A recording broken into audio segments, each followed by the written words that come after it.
अऊज़ु बिल्लाहि मिनश शैतानिर रजीम। बिस्मिल्लाहिर रहमानिर रहीम। दोस्तों, ये दौर आखिरुज़्ज़मान है और इंशाअल्लाह हम अपनी मंजिल हकीकी के बिल्कुल करीब पहुंच चुके हैं। शायद किसी को इदराक ही ना हो कि वो वक्त जिसका 1,24,000 अंबिया अलैहिमुस्सलाम के साथ वादा किया गया था, हम उस मुबारक घड़ी में दाखिल हो चुके हैं। आखिरी जंग अजीम शुरू हो चुकी है, जो इस वक्त कई पोशीदा और गैर पोशीदा तरीकों से लड़ी जा रही है।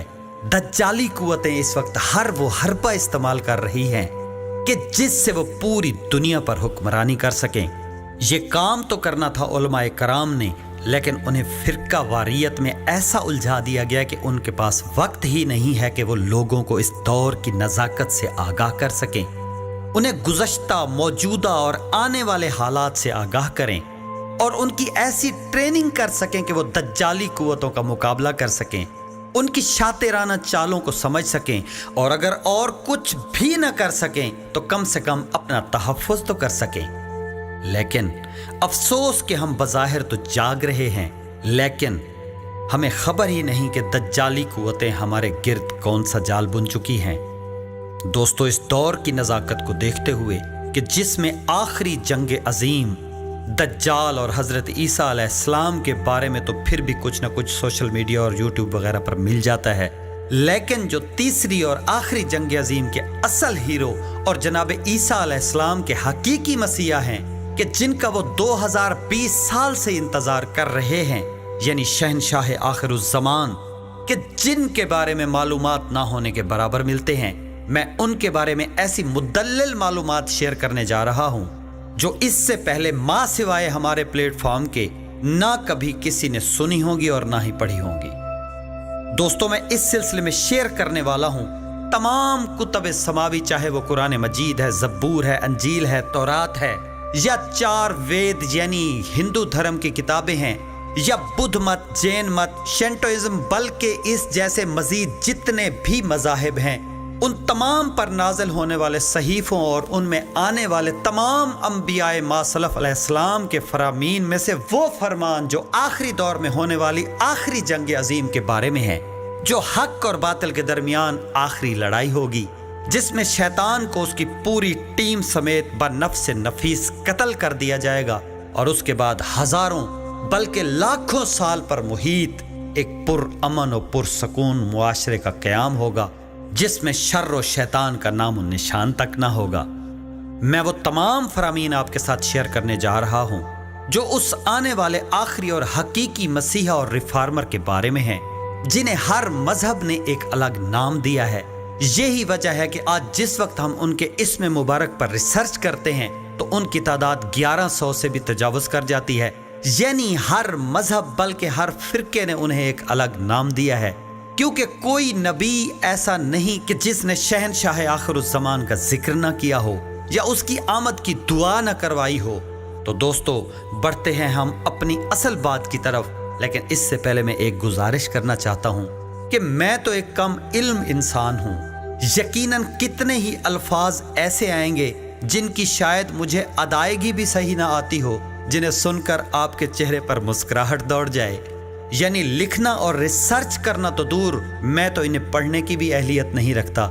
ये सब कुछ मेरे मुर्शिद करीम अल सैयद मोहम्मद जाफिरुज़्ज़मान नकवी अल बुखारी दामज़िल्लाहु ताला की तहकीक है, जो मैं उन लोगों तक पहुंचाना चाहता हूं जो इस जुल्मत के दौर में जाग रहे हैं, चाहे वो किसी भी फिरके या मजहब से ताल्लुक़ रखते हैं, क्योंकि ये मजहब व फिरकों की खींचातानी से दूर मजहब इश्क का सफ़र है, जिसका कोई फिरका नहीं होता, जिसका कोई मजहब नहीं होता।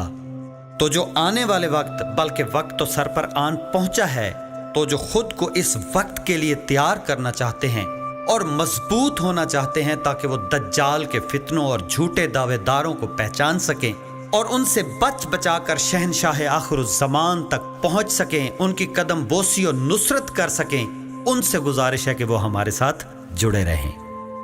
दोस्तों, बात शुरू करते हैं हज़रत इब्राहीम अलैहिस्सलाम से। सबसे पहले हज़रत इब्राहीम अलैहिस्सलाम के सहीफ़ा में ये जिक्र मिलता है, जो असल में आरामी ज़ुबान में था, फिर सुरियानी और अबरानी में तर्जमा हुआ और आज हमारे पास इंग्लिश और दीगर ज़बानों में भी मौजूद है। اس کا ایک حصہ اولڈ ٹیسٹامنٹ یعنی عہد نامہ قدیم میں موجود ہے جو بائبل کا حصہ ہے۔ جناب ابراہیم علیہ السلام نے اس آنے والے ریفارمر کا نام جناب ماشا علیہ السلام بتایا، جس کے معنی ہے ہر رنگ میں رنگنے والا۔ جناب ابراہیم علیہ السلام نے اس میں صرف یہی بتایا کہ ان کا ظہور تب ہوگا جب دنیا ظلم و جور سے بھری ہوگی اور وہ اس دنیا کو عدل سے بھر دیں گے، اور جب وہ تشریف لائیں گے تو کوئی شخص ایسا نہیں ہوگا جو یہ نہ کہہ سکے کہ ہم نے انہیں نہیں دیکھا، بلکہ وہ ہر زمانے کے لوگوں میں موجود رہ کر ان سے غائب بھی رہیں گے۔ یہی لفظ ماشا جب عبرانی سے ہوتا ہوا انگلش میں داخل ہوا تو اس کی پروننسیشن بدل گئی اور وہ مسیح بن گیا، اور جب وہ عبرانی سے عربی معرب ہوا تو وہ مسیحا بن گیا۔ یہ سارے تلفظات اس لفظ ماشا کے ہیں۔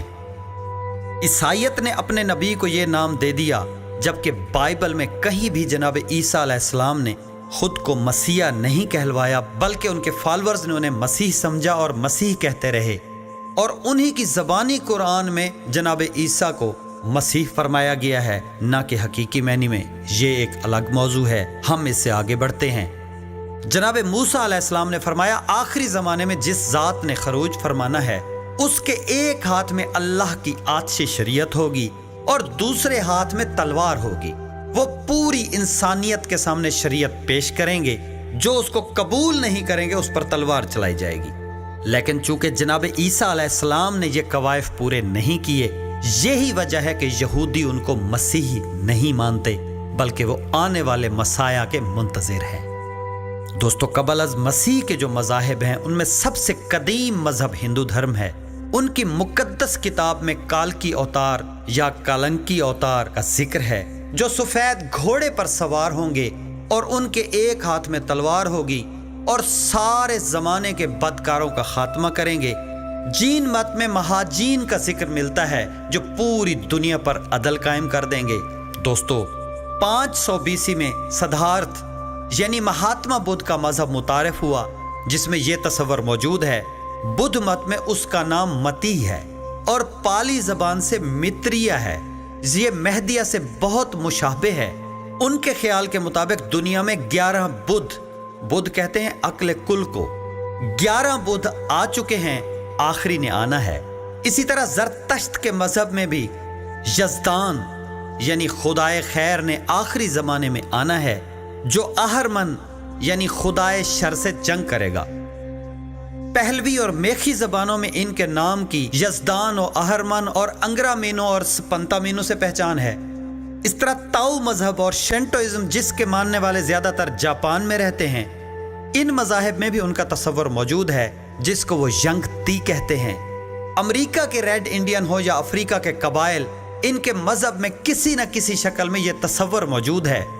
220 مذاہب جو آج اس دنیا میں موجود نہیں ہیں، ان کے نظریات روایتی کہانیوں یعنی لیجنڈز کی شکل میں کتابوں میں موجود ہیں، تو ان سب میں یہ تصور موجود ہے کہ آخری زمانے میں ایک عظیم ریفارمر نے دنیا پر عین اس وقت ظہور فرمانا ہے جب وہ ظلم سے بھر چکی ہوگی، اور اس نے ساری دنیا کو ریفارم کرنا ہے اور عدل و انصاف کو قائم کرنا ہے۔ دوستو، آج کے لیے اتنا ہی، جلد ملتے ہیں مزید معلومات کے ساتھ۔ ہاں، جاتے جاتے دعا ضرور کرتے جائیں کہ اے رب جلیل تو ہم پر کرم فرما، اب مزید دیر نہ کر اور شمس امامت کو اذن نمود عطا فرما، تاکہ اس کی کرنیں ظلمت کدے کو ایسا منور کریں کہ شر کی ظلمت ہمیشہ ہمیشہ کے لیے نابود ہو جائے، ظالمین کا ما ظلم ابدی جہنم میں بسیرا ہو، اور اس جہان میں حکومت الہیہ کا ایسا راج ہو کہ ہر طرف عدل و انصاف کا دور دورہ ہو۔ الہی آمین، الہی آمین، الہی آمین۔